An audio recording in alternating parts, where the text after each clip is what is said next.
জি, আসসালামু আলাইকুম।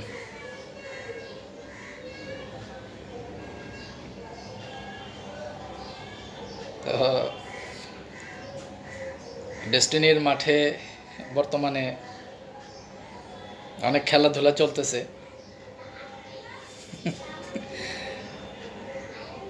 সামাজিক যোগাযোগ মাধ্যমের কল্যাণে আপনারা দেখতে পাচ্ছেন অনেক কিছুই। তো খেলাধুলা চলছে, এটা ভালো দিক। আর এই খেলায় মানে প্রতি মুহূর্তে মুহূর্তেই উত্তেজনা বিরাজ করছে। কখনো দেখা যাচ্ছে এক পক্ষের দিকে পাল্লা ভারী, আবার কখনো দেখা যাচ্ছে যে আরেক পক্ষের দিকে পাল্লা ভারী। মানে বিভিন্ন পক্ষের দিকেই এক এক সময় পাল্লা ভারী হচ্ছে আর কি। তো গত বৃহস্পতিবার আলিস সেন্টারে গিয়েছিলাম। তারপর আবার ওই দিন রাতে আমাদের মনীষ সাহ, মানে সিরাজুম মনীষ সাহেবের লাইভও দেখলাম। তো সব মিলিয়ে ভাবলাম যে আজকে একটু লাইভে আসি। আর এর বাইরে রিসেন্টলি আপনারা একটা লাইভ দেখেছেন নিশ্চয়ই, সিরাজুম মনির সাহেবের। ওইখান থেকে একটা অংশ আমরা কিন্তু প্রচারও করেছি যে রফিকুল আমিন এই বোর্ডের বিরোধিতা করছেন এবং রফিকুল আমিন এই বোর্ড বাতিলের জন্য আদালতে আপিল করেছেন। এই কথা আমরা যে অনেক দিন ধরে বলে আসছি, এটা এতদিন অনেকে হয়তোবা বিশ্বাস করেননি, কিন্তু ওই ওনার লাইভের একটা অংশ বিশেষ আমরা যখন প্রচার করেছি, ওইটা দেখে নিশ্চয়ই বুঝতে পেরেছেন যে আসলেই রফিকুল আমিন এই বর্তমান বোর্ডের বিরোধিতা করছেন এবং আদালতে আপিলও করেছেন এটা বাতিলের জন্য। এটা তো এখন স্পষ্ট প্রমাণিত। সিরাজুম মনিরের বক্তব্যই তো আমরা তুলে ধরলাম, এটা তো আর আমাদের বক্তব্য না। ওয়েল, তো গত বৃহস্পতিবার আমাদের যিনি নতুন চেয়ারম্যান, এই চেয়ারম্যান মহোদয়কে ফুল দিয়ে বরণ করে নেওয়া হয়েছে। এটা একটা ভালো দিক। ভালো দিক এই জন্য বলছি যে আমাদের 2020 সালে তলবি সভার পর থেকে শুরু করে আজকের যে এই পর্যায়ে আসার পিছনে নিঃসন্দেহে বেশ কিছু অর্গানাইজেশনের অবদান আছে। যেমন destiny PhD forum, destiny executive forum এবং ডেস্টিনি ডিস্ট্রিবিউটর ফোরাম সহ ডেস্টিনি ইনভেস্টমেন্ট রিটার্ন ফোরাম সহ আরও অনেকেই কিন্তু এই তলবি সভা বাস্তবায়নের কাজে সহযোগিতা করেছেন। এবং তাদের ওই 20 সাল থেকে পরিশ্রম করে তৈরি করা তলবি সভা থেকেই আজকের এই বোর্ড, আজকের এই প্ল্যাটফর্ম। এবং আজকের যেই প্ল্যাটফর্মে আমরা এখন কথা বলছি, ডেস্টিনির ব্যানার নিয়ে যে কথা বলছি, এই প্ল্যাটফর্মটা কিন্তু সেই সংগঠনগুলো যারা কাজ করেছেন 20 সাল থেকে তাদেরই তৈরি। যেমন destiny PhD forum, executive forum, distributor forum যাদের কথা বলেছি, বা ইনভেস্টমেন্ট রিটার্ন ফোরাম, এর বাইরেও আরও অনেকে কাজ করেছিলেন। DSMF, social media forum, blue green, ডিডাফের অনেকে ছিলেন, কিন্তু কেন যেন এখন এই মুহূর্তে ওনারা নাই। যাই হোক, ওনাদের প্রত্যেকের কাছেই আমরা কৃতজ্ঞ, কারণ আপনাদের প্রত্যেকের সেই পরিশ্রমের রেজাল্ট হিসেবেই আজকের এই প্ল্যাটফর্ম, যে প্ল্যাটফর্মে দাঁড়িয়ে আমরা কথা বলছি। তো সেই ব্যক্তিদের সাথে বর্তমান পরিচালনা পর্ষদের যিনি পরিচালনার ক্ষেত্রে চেয়ারম্যান হিসেবে দায়িত্বে আছেন, ওনাদের একটা লিয়াজও হতে দেখেছি আমরা। যেমন প্রত্যেকটা সংগঠনের দায়িত্বশীল যারা আছেন ওনারা নতুন চেয়ারম্যানকে ফুল দিয়ে বরণ করে নিয়েছেন। তার মানে বর্তমান চেয়ারম্যানের সাথে ডিস্ট্রিবিউটরদের যেই সংগঠন আলিস সেন্টারের, তাদের কিন্তু একটা আন্তরিকতার মানে আন্তরিকতার বিষয় আমরা দেখতে পাচ্ছি। এবং আমি আরও যেটা জানতে পেরেছি, এটা অত্যন্ত গুরুত্বপূর্ণ হবে আমাদের জন্য, যে বর্তমান পরিচালনা পর্ষদের যিনি চেয়ারম্যান, এই চেয়ারম্যান মহোদয় এখন থেকে যে কাজগুলো পরিচালনা করবেন, সেই কাজগুলোর ক্ষেত্রে এই ডিস্ট্রিবিউটরদের যে সংগঠনগুলো আলিস সেন্টারে আছে, সেই সংগঠনের দায়িত্বশীলদের সাথেও কিন্তু সমন্বয় করে কাজ করবেন। এটা অত্যন্ত গুরুত্বপূর্ণ এবং অত্যন্ত ইতিবাচক দিক। কারণ আমাদের ডিস্ট্রিবিউটর লেভেলে যারা আছেন তাদের পারসেপশনটা কিন্তু অন্যরকম, বা তাদের মানে টেম্পারমেন্টটা বোঝাটা কিন্তু আরেকজন ডিস্ট্রিবিউটরের পক্ষেই সম্ভব। তো আমাদের ডিস্ট্রিবিউটর লেভেলে যারা আছেন ওনারা যদি এখন বর্তমান বোর্ডের সাথে ওনাদের একটা সমন্বয় হয়, বিশেষ করে আমি কোঅর্ডিনেটরদেরকে বলছি, আলী সেন্টারে আমাদের দায়িত্বশীল যে সংগঠনগুলো ডিস্ট্রিবিউটরদের, তাদের মধ্য থেকে কিছু দায়িত্বশীল ব্যক্তিকে কোঅর্ডিনেটর হিসেবে দায়িত্ব দেওয়া হয়েছে, এবং এই কোঅর্ডিনেটরদের সমন্বয় যদি এখন বর্তমান পরিচালনা পর্ষদের সাথে হয়, তাহলে কাজ কিন্তু আরও গতিশীল হবে। এটা একটা ভালো দিক। তো খেলাধুলার একটি পার্ট হলো এটি, মানে আলিস সেন্টারের দায়িত্বশীলরা কিন্তু খুব চমৎকারভাবে খেলে যাচ্ছেন। যেমন বাটপাড়ের গোষ্ঠী কিন্তু প্রস্তুতি নিয়ে বসেছিল যে ট্রেড লাইসেন্সটা ক্যান্সেল হবে, ব্যাংক অ্যাকাউন্টটা বাতিল হবে, আর তারা লাইভে এসে হ্যান ত্যান, এই বোর্ড ভুয়া, এই সেই বলবে, অনেক কিছুই বলবে। কিন্তু তাদের আশায় গুড়ে বালি রিনিউ হয়ে গেল ট্রেড লাইসেন্স, আর ব্যাংক অ্যাকাউন্ট থেকে শুরু করে সব কিছুই ওকে হয়ে গেল। এই কারণে এদের এখন রাজ্যের হতাশা। তো আমি আলিস সেন্টারের যে ডিস্ট্রিবিউটরদের যে সংগঠনগুলো, আমি আপনাদের কাছে উদাত্ত আহ্বান জানাচ্ছি যে যেহেতু বর্তমান পরিচালনা পর্ষদের চেয়ারম্যানের সাথে আপনাদের এখন একটা সুন্দর সমন্বয় হচ্ছে, এই সমন্বয়টাকে আপনারা ধরে রাখেন এবং জয়েন্ট ভেঞ্চারে ডিস্ট্রিবিউটর লেভেলের সার্ভিসটা আপনারা দেন, আর পরিচালনা পর্ষদ দাপ্তরিক সার্ভিসটা দেখ। এই দুইটা জিনিস যখন প্যারালালি ঘটবে, তখন কিন্তু কাজটা আসলেই কিন্তু একটা ফ্রুটফুল অবস্থানের দিকে ইনশাল্লাহ যাবে। ওয়েল, এবার চলে আসি আমাদের মনীষ সাহেবের দিকে, সিরাজ ও মনীষ সাহেব। মনীষ সাহেব, আসসালামু আলাইকুম। তো এই অনলাইনের জগতে আপনি তো দুধের বাচ্চা ভাই। আপনার লাইভে যখন কোনো কোয়েশ্চন করে, ওই কোয়েশ্চনটা যদি আপনার একটা পরামর্শ দেই, ভালো পরামর্শ দিই, শুনে রাখেন। আপনি যখন লাইভ করবেন নেক্সটে, যখন কোনো কোয়েশ্চন আপনার বিরুদ্ধে বা আপনাদের বিরুদ্ধে যাবে, ওটা স্কিপ করে যান। আপনারা কোয়েশ্চন করছে নতুন বোর্ডের ব্যাপারে, যে কুষ্টিয়ার পলাশ সেন সম্ভবত এই কোয়েশ্চনটা করছে উনি আপনাকে, যে নতুন বোর্ডের ব্যাপারে আপনাদের আপিল, আপনিও পুরা মুখ ফসকা সব বলে দিলেন। এই কথাটা এতদিন ধরে আমরা বলে আসছি, সেটা এখন আপনি কিন্তু মুখ ফসকে বলে দিলেন যে আপনারা এই বোর্ডের বিরুদ্ধে আদালতে আপিল করেছেন। রফিকুল আমিন এই বোর্ডের বিরুদ্ধে আদালতে আপিল করেছেন এবং ওনারা এই বোর্ডের বাতিলের জন্য কাজ করছেন। এটা তো এখন আপনার বক্তব্য প্রমাণিত মনীষ সাহেব। তারপরে আপনি আরেকটা কথা বললেন যে আসলে আমরা আপিল করেছিলাম যে আমরা বাইরের কোনো লোক চাই না, আমরা চাই আমরা এই ডেস্টিনি পরিচালনা করব। ভালো কথা। তো তলবি সভা 20 সালে হওয়ার পরে যে বোর্ড হয়েছিল, সেই বোর্ডে তো আমরাই ছিলাম, বাইরের কোনো লোক তো ছিল না। তাহলে আপিল করলেন কেন? তামসা করেন, তামসা করে লাভ নাই। আসলে এই আপিলটা আপনারা করেছিলেন, মানে আপনাদের কথা হইলো বা রফিকুল আমিন গোষ্ঠীর কথা হইলো যে ডেস্টিনি চালাইলে আমরাই চালাবো, অন্য তো কাউরেই চালাইতে দিব না। বিষয়টা এরকম না? বাটপারি বন্ধ করেন। আর রফিকুল আমিনকে বলবো, এসব কি বালসাল দায়িত্ব দিছেন? এরা তো নিজে ডুববে, আপনারেও ডুবাবে। এই যে দেখেন সিরাজুম মনিরের যে স্টেটমেন্টটা, এটা তো এখন আর অস্বীকার করার কোনো সুযোগ ওনার নাই। মানে আপনারা যে রফিকুল আমিন সহ বাকি যারা আছেন, আপনারা যে এই বোর্ডের বিরোধিতার জন্য কাজ করছেন, এটা তো এখন প্রমাণিত। তো রফিকুল আমিন, আপনি এইসব এই বেকুবদেরকে দায়িত্ব দিয়া বিপদে পড়বেন। একটা ভালো পরামর্শ দিলাম, আমাদেরকে হায়ার করেন, হয়তো বা আপনার কাজে লাগতে পারে। যদিও আপনার হায়ারে আমাদের এখান থেকে আমরা কেউ যাব না, কারণ প্রতারকদের সাথে আমরা নাই, আমরা আছি প্রতিষ্ঠানের সাথে। এনিওয়ে মনীষ সাহেব, আপনার লাইভের কিছু পোস্টমর্টেম করি এখন। আপনার লাইভের শুরুতেই আপনি বলছেন যে আপনি 1 সেকেন্ডের জন্য ডেস্টিনি ছেড়ে যান নাই। ভালো কথা। তো এর আগের লাইভে আপনি বলছেন যে আপনি আমেরিকা চলে গেছিলেন পরিবার সহ, তারপর আমেরিকা থেকে নাকি আবার ফিরে আসছেন রফিকুল আমিনের অনুরোধে। ভালো কথা।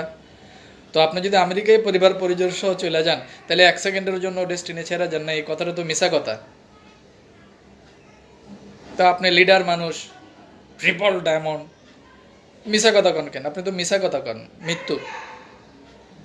মিছা কথা কেন না, উচিত কথা কন।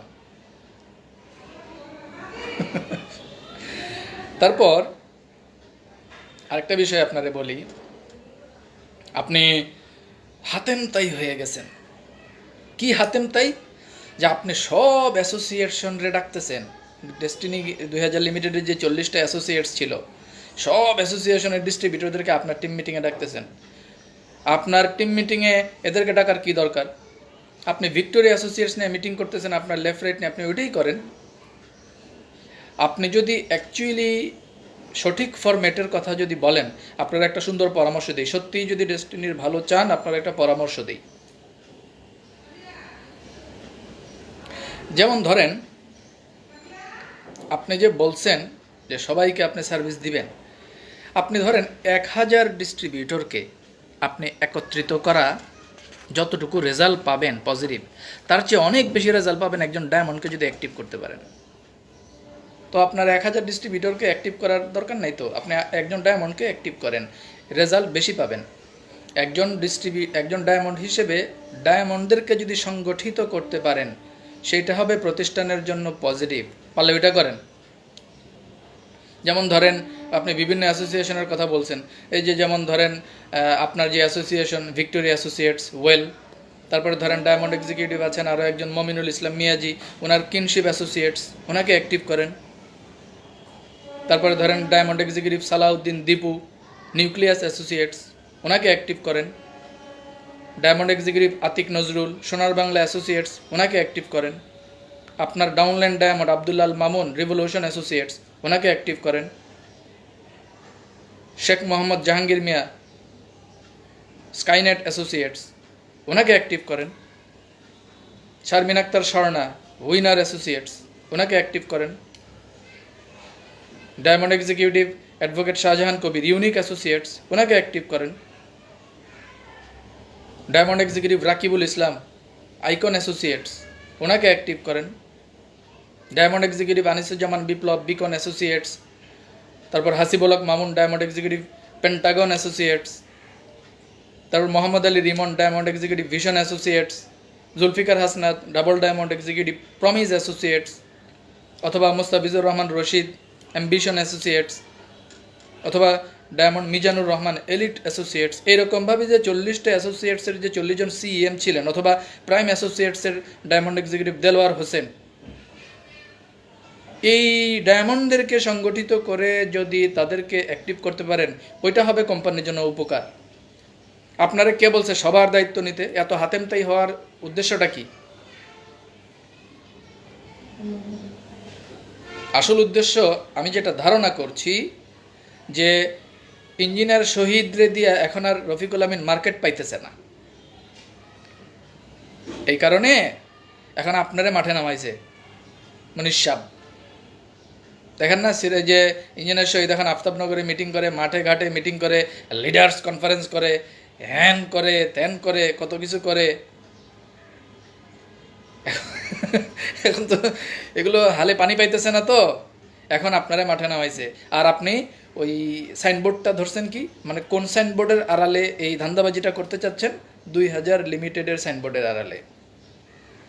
আপনার এত দরদ কি সবাইরে অ্যাক্টিভ করার? আপনি আপনার লেফট রাইটের আগে অ্যাক্টিভ করেন, ভিশন অ্যাসোসিয়েটসরা অ্যাক্টিভ করেন। আর পারলে এই যে ডায়মন্ডের কথা বললাম, বা ধরেন Firoz Alam Tipu diamond executive orbit associates, অথবা ধরেন Ziaur Rahman diamond executive success associates, এই যে যারা আছেন ওনাদেরকে যদি এখন অ্যাক্টিভ করেন, যে যারা দেশের বাইরে আছেন আলাদা হিসাব, বাট যারা দেশের ভেতরে আছেন ওনাদের সাথে কমিউনিকেশন করে ওনাদেরকে যদি অ্যাক্টিভ করেন, তাহলে অটোমেটিক্যালি ওনাদের ডাউনলাইনের অনেক ডিস্ট্রিবিউটর অ্যাক্টিভ হয়ে যাবে। ওনাদের ডিস্ট্রিবিউটরদেরকে অ্যাক্টিভ করার জন্য এত হাতেমতাইগিরি আপনার দরকার নেই। আপনি যদি সত্যিকার অর্থে প্রতিষ্ঠানের ভালো চান, তাহলে এই ডায়মন্ড এক্সিকিউটিভ যারা আছেন তাদেরকে সংগঠিত করেন। আবার আপনি ওই হোয়াটসঅ্যাপে জুম মিটিং শুরু করছেন, ভালো কথা, আপনার লেফট রাইট আপনি জুম মিটিং করেন, বাইরেরদেরকে আবার ইনভাইট করেন কেন? আপনার মতলব কি?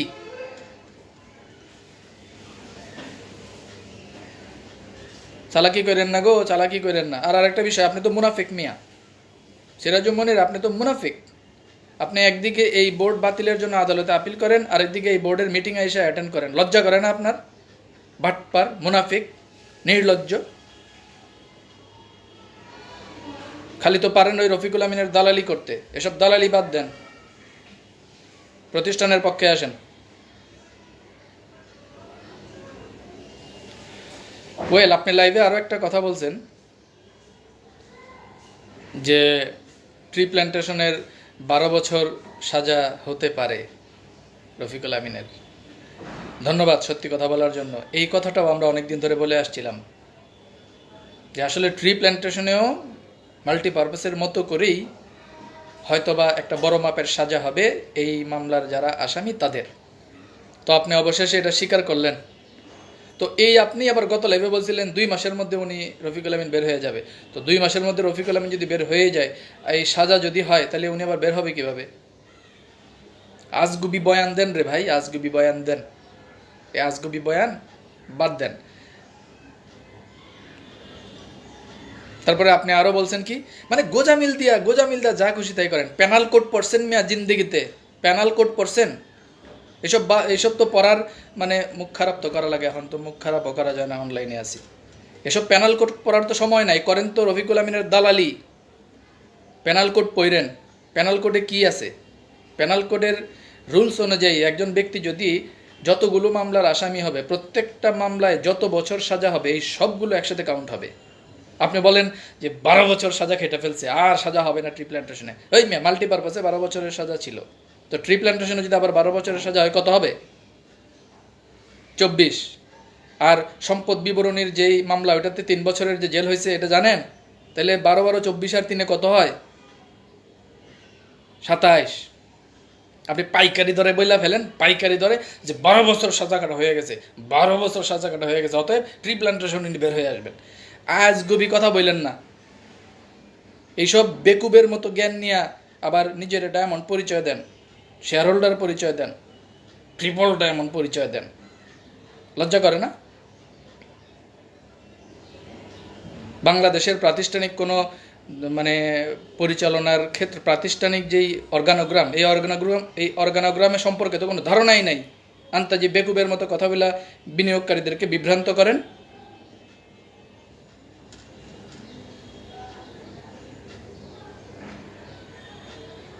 প্রতিষ্ঠানের পক্ষে যদি কাজ করতে চান, প্রতিষ্ঠানের ফরম্যাটে কাজ করেন। ওই লাফালাফি করে লাভ হবে না, লাফালাফি করে লাভ হবে না। তারপর আপনি আরও একটা কথা বলছেন, ওই যখনই একজন প্রশ্ন করছে যে ট্রেড লাইসেন্সের কি অবস্থা, ট্রেড লাইসেন্সের কি অবস্থা, এটা বলার পরে আপনি পোতায় গেছেন। ট্রেড লাইসেন্স নেওয়ার কথা বলেন না, বলেন না না না ঠিক আছে ঠিক আছে, আমরা এই লাইভে না, আমরা পরবর্তী লাইভে এটা নিয়ে কথা বলবো। তো ঠিক আছে, আসেন পরবর্তী লাইভে আসেন, আমরা কিন্তু ডান্ডা নিয়ে রেডি আছি। আপনি বলছেন সপ্তাহে একটা লাইভ করবেন, একটা না, আপনি পারলে ডেইলি লাইভ করেন। কারণ আপনি সপ্তাহে একবার লাইভ করলে ডলা দেওয়া যাবে একবার, আপনারা ডান্ডা দিতে পারবো আমরা একবার। আর ডেইলি লাইভ করলে গদাম খাইবেন ডেইলি। আসেন ডেইলি লাইভে আসেন।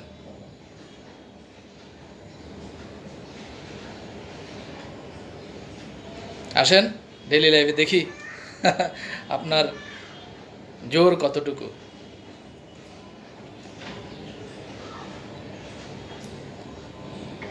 লজ্জা শরম থাকলে প্রতিষ্ঠানের পক্ষে আসেন এবং বিনিয়োগকারীদের স্বার্থে কাজ করেন। ওই ধুরন্ধরি ধান্দাবাজি চিপা চাপা দিয়া চিকনামি বা চিপা চাপা দিয়া চিকনে কাজ করার সময় কিন্তু নাই ভাই, সেই দিন কিন্তু শেষ। আর আমি বর্তমান পরিচালনা পর্ষদের যারা এক্সিকিউটিভ অথরিটিতে আছেন, আমি আপনাদের প্রতি বিনীত অনুরোধ করব, এই যে উনি যে স্টেটমেন্টটা দিল, এই স্টেটমেন্ট অনুযায়ী তো এটা প্রমাণিত যে ওনারা আপনাদের বোর্ড বাতিলের জন্য কাজ করছে, আপনাদের সরাসরি বিরোধিতা করছে।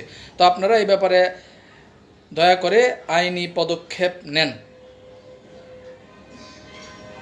আপনাদের বোর্ড বাতিলের জন্য যে কাজ করছে রফিকুল আমিন এবং তার অনুসারীরা, এই দালাল গোষ্ঠী, এটা তো প্রমাণিত। আপনারা আইনি কোনো পদক্ষেপ নেওয়ার যদি কোনো সুযোগ থাকে আপনারা নেন, বিনিয়োগকারী হিসেবে আমরা আপনাদের সাথে আছি। ওয়েল, আমরা আজকের আলোচনার শেষ পর্যায়ে চলে এসেছি। সর্বশেষ পয়েন্টটা নিয়ে আলোচনা করে আজকের আলোচনা শেষ করব। আলিস সেন্টারে যে সকল সংগঠনগুলো আছেন ডিস্ট্রিবিউটরদের, যেমন সেন্ট্রাল পিএইচডি ফোরাম আছেন, ডিস্ট্রিবিউটর ফোরাম, এক্সিকিউটিভ ফোরাম, যেহেতু আপনাদের সাথে এখন মালিক পক্ষের একটা সমন্বয় হচ্ছে এবং মালিক পক্ষ আগামীতে যে কোনো স্টেপ বা যে কোনো কাজের ক্ষেত্রে আপনাদের সাথে সমন্বয় করে কাজ করবে, এটা অত্যন্ত ভালো একটা দিক। এক্ষেত্রে আপনারা বিনিয়োগকারীদেরকে সংগঠিত করার জন্য কিছু উদ্যোগ যদি নেন এটা প্রতিষ্ঠানের জন্য ভালো হবে। যেমন দেখেন পিএইচডি ফোরামের কাজ কি? রুট লেভেলকে সংগঠিত করা না, পিএইচডি ফোরামের কাজ পিএইচডিদেরকে সংগঠিত করা। এক্সিকিউটিভ ফোরামের কাজ কি? এক্সিকিউটিভ ফোরামের কাজ এক্সিকিউটিভদের সংগঠিত করা। আর ডিস্ট্রিবিউটর ফোরামের কাজ হলো অ্যাভারেজ ডিস্ট্রিবিউটরদেরকে সংগঠিত করা। তাহলে পিএইচডি ফোরাম যদি পিএইচডিদেরকে সংগঠিত করে, এক্সিকিউটিভ ফোরাম যদি এক্সিকিউটিভদের সংগঠিত করে, আর ডিস্ট্রিবিউটর ফোরাম যদি ডিস্ট্রিবিউটরদের সংগঠিত করে, তাহলেই তো খেলা জমে যায়। মানে ডিস্ট্রিবিউটরদেরকে সংগঠিত করার কাজটা আপনারা দয়া করে বোর্ডের হাতে দিয়েন না, এটা বোর্ডের কাজ না। ওনারা উপরের লেভেলের কাজ করবে, যেমন দাপ্তরিক কাজ। দেখেন ওনাদের অবস্থান থেকে ওনারা দালিলিক কাজগুলো কিন্তু করেই যাচ্ছে ঠিক মতোই। ওনারা বোর্ড মিটিং করছেন, ওনারা ট্রেড লাইসেন্সও নবায়ন করেছেন, ব্যাঙ্ক অ্যাকাউন্টও ওকে করেছেন। তো তারপর বিভিন্ন কমিটির মাধ্যমে সম্পদগুলোকে একটা মনিটাইজেশনে বা একটা আর্থিক অবকাঠামোর ভিতরে নিয়ে আসার জন্য কাজ করছেন। এটা তো ওনাদের কাজ, ওনারা উপরের কাজগুলো করবে। এইগুলো আমরা করতে পারবো না, কারণ আমরা এক্সিকিউটিভ অথরিটি না। তাহলে যারা এক্সিকিউটিভ অথরিটি, ওনারা এক্সিকিউটিভ অথরিটির কাজ করছে, করুক। তাহলে বিনিয়োগকারী হিসেবে আপনাদের কাজ কি? আপনাদের কাজ হলো ডিস্ট্রিবিউটরদেরকে সংগঠিত করা। পিএইচডি ফোরাম পিএইচডিদেরকে সংগঠিত করুক, এক্সিকিউটিভ ফোরাম এক্সিকিউটিভদের সংগঠিত করুক, ডিস্ট্রিবিউটর ফোরাম ডিস্ট্রিবিউটরদেরকে সংগঠিত করুক। এই দুটা কাজ যদি প্যারালালি হয়, মালিক পক্ষ দালিলিক কাজগুলো করছেন, অ্যাডমিনিস্ট্রেশনাল কাজগুলো করছেন, আর বিনিয়োগকারীদের সংগঠনগুলো বিনিয়োগকারীদেরকে সংগঠিত করার কাজ করছেন, that's good enough for destiny 2000 limited. এটাই দরকার। আর যেহেতু সিরাজুম মুনির ওনার একটা দায়িত্ব উনি পালন করছেন, আমাদের বোর্ডে যেহেতু আছেন, উনি যদি এখন ডায়মন্ডদেরকে সংগঠিত করেন, সেটাই হবে প্রতিষ্ঠানের জন্য উপকারী একটা বিষয়। তো মনীষ সাহেব, আপনি ডায়মন্ডদেরকে যদি সংগঠিত করেন, প্রোগ্রাম করেন, আমাদের আপত্তি নাই, সমস্যা নাই, করেন। আবার ডিস্ট্রিবিউটরদেরকেও যদি হাতেমতার মতো সার্ভিস দিতে চান, দেন, সমস্যা নাই। কিন্তু চিপা দিয়া কোনো কাজ করতে আসেন না। কিন্তু চিপা দিয়া কোনো কাজ করতে আসলে কিন্তু ধরা খেয়ে যাবেন। এই 12 বছরে কিন্তু ডেস্টিনিতে একটা ইঁদুরের কল সেট হয়ে গেছে। এই ইঁদুরের কলে ইঁদুর ঢুকলেই কিন্তু কট খেয়া যাবে। যেই ঢুকবে ইঁদুরের কলে কট খেয়া যাবে। দেখেন না, একেবারে ডিটুকে অ্যাসোসিয়েটসের ধান্দাবাজি করতে যেয়ে আপনার গুরু রফিকুল আমিন পর্যন্ত কট খেয়ে গেছে। তো আপনারা তো বুঝতেই পারতেছেন। অতএব এইসব বাদ দিয়ে সঠিক ফরম্যাটে 2000 লিমিটেড বা ডেস্টিনি 2000 লিমিটেডের জন্য যদি কাজ করার জন্য সত্যিকার অর্থেই শুভাকাঙ্ক্ষী হয়ে থাকেন, তাহলে ওই কাজগুলো করেন। আর লাইভ করতেছেন, ভালো কথা, করেন, লাইভ ডেইলি করেন। আমরা ডেইলি আপনার লাইভে চাই। আর ডেইলি আপনি এলোমেলো কথা বলবেন, ডেইলি আপনি মানে অসঙ্গতিপূর্ণ কথা বলবেন, আর আমরা চাইপা ধর্ম আপনারে যাজ্ঞা সামনের দিকে তাইলে আজ্ঞা। এখন আমাদের সর্বশেষ বিবিধে যে কথাটা বলবো, যে বিনিয়োগকারী হিসেবে আমরা যারা আছি, আমরা সব দিক দিয়েই মনিটরিংয়ে রাখবো। আমরা সিরাজুম মুনিরের বক্তব্যও শুনবো, আমরা ইঞ্জিনিয়ার শহীদুল ইসলাম ওনার বক্তব্যও শুনবো, আমরা হাসান সাহেব ওই যে লাইভ করে যে উনি কোর্টে যায়, আমরা ওনার বক্তব্যও শুনবো। সবার বক্তব্যই আমরা শুনবো, শুনে বিচার বিবেচনা বিশ্লেষণ করে যেটা আমাদের কাছে অথেন্টিক মনে হয় আমরা সেই সিদ্ধান্ত নিব। মানে আমরা শুনবো সবার কথা, কিন্তু সিদ্ধান্ত নিব নিজেদের বিবেচনা দিয়ে। তো আজকে এই পর্যন্তই। সিরাজুম মুনির সাহেব ভালো থাকেন, আপনারা বিদায় দিলাম। আর অনলাইনে খেলতে আসলে একটু চালাক চতুর হয়ে খেলতে আসেন। এসব বেকুবির মতো, এইসব বেকুবের জ্ঞান নিয়ে অনলাইনে খেলতে আসেন না ভাই। আশা করি সামনের লাইভে আপনি আরও প্রফেশনাল হবেন এবং হিসাব করে কথা বলবেন। ওয়েল, সবাই ভালো থাকেন।